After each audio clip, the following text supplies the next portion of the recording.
social order, Trump, and priority, job number one. You know, it's easy nowadays, especially the way social media works, it constantly being inundated with human beings behaving badly. You'll see some video at an airport or on an airplane or in some restaurant or whatever it may be, somebody acting in a horrible, horrible fashion gets caught on camera and it gets posted on the internet. And the easy thing to do is to obviously make fun, repost, make some sort of snide comment. And I've been guilty of doing that in my life. And I try not to do that. I'm constantly reminded podcasts I listen to every single day, done by Father Mike Schmitz, the Bible in the Year. And he always talks about that, you know, we have forgotten, and this is from Mother Teresa, we have forgotten that we all belong to one another. And I want to share with you a column. This is New York Times column, David Brooks, talking about where we're at. And some of the points that he makes here. Now, David Brooks is a guy that, again, I don't agree with all the time. He is, supposedly one of the conservative guys over at the New York Times. But he makes some unbelievable points here in the article. And he talks about the main political argument of the 20th century was basically, how big should government be? The left, the donkeys, basically tried to use government we want to reduce inequality. We want to offer safety nets. And again, I have been highly critical of their ideas and what they wanted to do, because to me, they were counterproductive. We talked about Cato Institute studies and the various different social pathologies that go along with handouts and giveaways if there's no strings attached, and they keep going on forever and ever and ever. And I don't want to rehash that right now. But anyway, on the right, people tried to reduce taxes and regulations to boost growth and the social dynamic, allowing our economy to grow. It's a belief system that I hold. It's over. I mean, let's be honest with each other. Again, I've mentioned this lately. Some of the things that Donald Trump is proposing are something that Elizabeth Warren would propose, something that AOC would propose, something that Bernie Sanders would propose. Donald Trump is a big government guy. He's a big government populist. There's no more small government conservatism anymore. He's got Congress going in lockstep outside of, like I said, Rand Paul's, Thomas Massey's of the world. Again, he's using the power of big government. Tariffs, basically wants to rejigger trade flows. Doing the same thing. God, it's the same thing that Joe Biden did. Okay, using industrial policy to pick winners and losers. Using government power. He wants to get involved with colleges and universities. He makes a point, too, that the Trump Defense Department just spent $400 million to become the largest shareholder of a private rare earth elements company, the U.S. Steel deal. Ronald Reagan said in his first inaugural address, in the present crisis, government is not the solution to our problem. Government is the problem. Man, I remember Reagan, but man, I feel old, but this, seems much, much older than that if you actually think about it. We have an administration that's all about the power of the executive branch of government, relentless federal action, executive branch action. And let's be honest, he's not the first. I mean, took a look at George W. Bush and what what he steamrolled through with the war on terror and the use of military force. We don't declare wars anymore. The Patriot Act, spying on people. I mean, and again, you have all the trained SEALs and monkeys at Fox News and all the other so-called, they call themselves conservatives, like trained SEALs out there. Yay, spy on Americans. Yay. It doesn't matter who's in charge. That's their job. They just cheer it on. Brooks asked the question, how did the Republicans move so far so fast? Well, a 20th century argument over the role of government happened at a time when people basically thought America was working, when society seemed stable. The individual is seen as the primary political reality. How can we support individuals so they can rise and prosper? Tax cut here, new social program there. But today, most people think America's broken. According to recent surveys, public trust in institutions is near historic lows. 2/3 of Americans agree with the statement, society is broken. 2/3. And if I was asked the question, I'd say, yeah, it's broken. And if I was asked why I thought it was broken, well, I could say, I know I grew up in the 70s and 80s. This ain't it. This is just not it. And myriad of different things, allowing crime to run rampant, Black Lives Matters, riots, this, riot, that, riot, not enforced. I mean, it just, doesn't translate. It's like bizarro world for people like myself. Between 1983 and 2007, the share of Americans who were satisfied with, quote, the way things are going in the United States hit peaks of about 70% and was often above 50%. Now, again, up to 2007. What happened in 2008? Yeah, we had Great Recession, financial crisis. What happened there? Yeah, we got sold down the river by the powers that be that bailed out all of the financial institutions. We saw what transpired here, and nobody was held accountable. That's a massive gut punch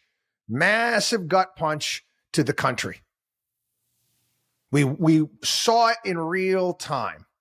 It affected the entire country. We all saw what happened. Bailout, handout, check being written.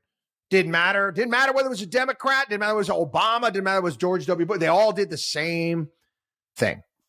Just throwing that out there. Okay? From 2007 to 2022, the number of Americans who were satisfied with the way things were going was frequently down to 25%.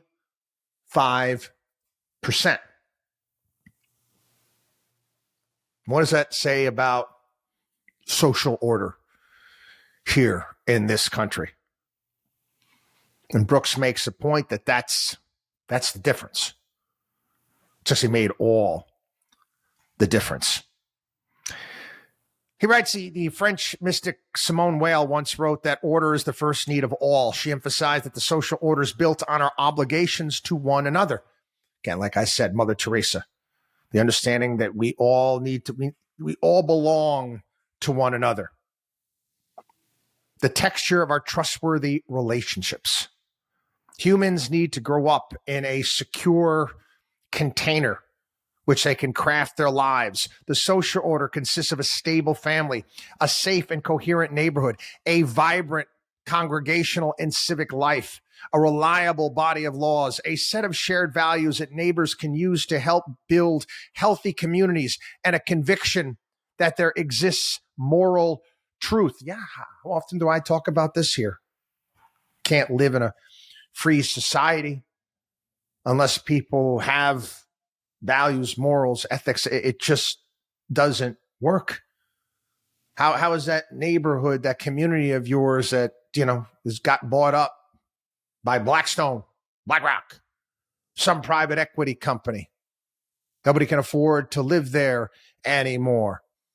You got commercials on TV for reverse mortgages because senior citizens can't afford to live in the houses that they paid for, that they own outright, because the property taxes have gone up. This is good for society.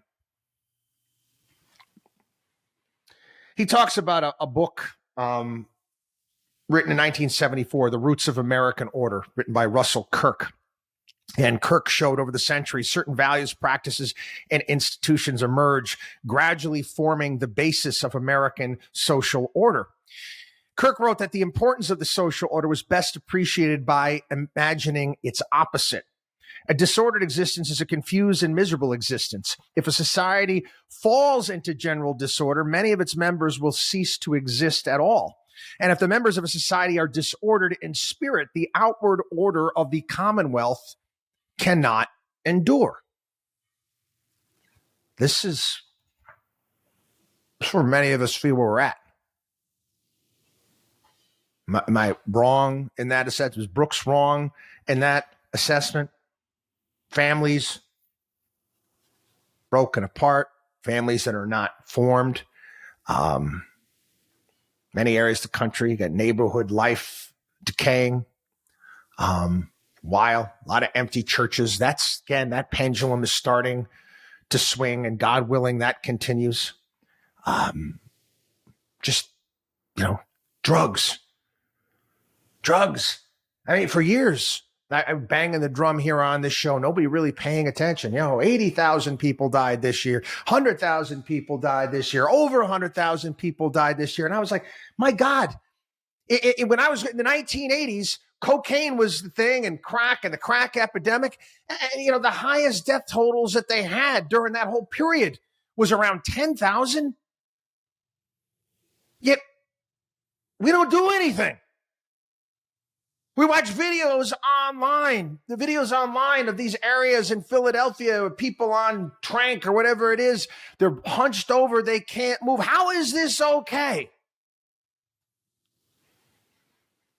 Anyway, downtown's becoming vacant, a national elite growing socially and morally detached. We have privatized morality so that there is no longer shared values. Nope.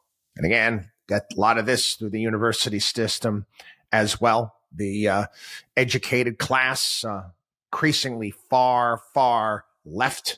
And man, they're so far left, they're so nonsensical, they feel like they're from another planet. Am I wrong there? The ideas that they push. Now, when the social order is healthy, nobody notices. When it's in a rubble, it's all anybody can think about. Once the social order was shredded, small government conservatism, I guess, doesn't make sense anymore. Right? If, society's not doing well, why would you want a small government to do nothing? If you think society is in moral and civic chaos, why would you think this or that tax cut or this or that government program is going to make a difference? People who feel that society is fundamentally rigged, unfair, and chaotic turn to populists. Populism is an ethos that cuts across the categories of the big government, small government debates. Populists can be very conservative on social issues and isolationist and nativist on immigration issues, but very progressive when it comes to redistributing wealth. Sound familiar? Sound familiar? Anyway, he talks about Trump in this sense. This word's called misarchist. Misarchist. It was a new word for me too. Misarchist is a leader who is hostile to government and the people who run it, but is willing to use state power to enforce order and traditional morals. Misarchists often see a public office as their personal property, which they can use however they want to take down their enemies. And again, Trump concentrates state power so he can go after the managerial class. Again, people believe, and not necessarily wrong, that, this class has betrayed America, destroyed a lot of the social order, and they played a part. Again, too many administrators, bloat, civil servants, go on and on and on. Again, this modern ruling class. Again, you can go too far. You can go too far, but Trump supporters feel that this is what's going to restore order. Brooks says the central argument of the 21st century is no longer over the size of government. The central argument of this century is over who can best strengthen the social order. Republicans right now, they've got the people that they think can do that. I quite frankly don't like what they're doing. I don't think it's the way to go. Democrats, they don't have anybody. They really don't. Since the progressive era, Democrats have seen society through a government policy lens that is often oblivious to the pre-political social fabric that holds or does not hold society together from the bottom. Democrats have often been technocratic, relying excessively on social science, policy wonkery. They are prone to the kind of thinking that does not see the news, the minutiae of common life, the stuff that cannot be quantified. They are the party of the elite managerial class, and it's hard for these types to really understand the overall disgust, rage, and alienation that envelop the less privileged as they watch this social order fall apart. Some good points made by Brooks. I don't feel, and these are points that I've been talking about for some time. I'm sorry. I don't think this type of strong arms, again, people call for it. They call for it. It's biblical, man to the king. Yeah, people call for it, for these types of things that I don't think it's necessary. I don't. We do not need a command and control economy. There's going to be blowback. The pendulum will swing back in the opposite direction if you allow it to do so. Even the left is starting to recognize this outside of their fringe.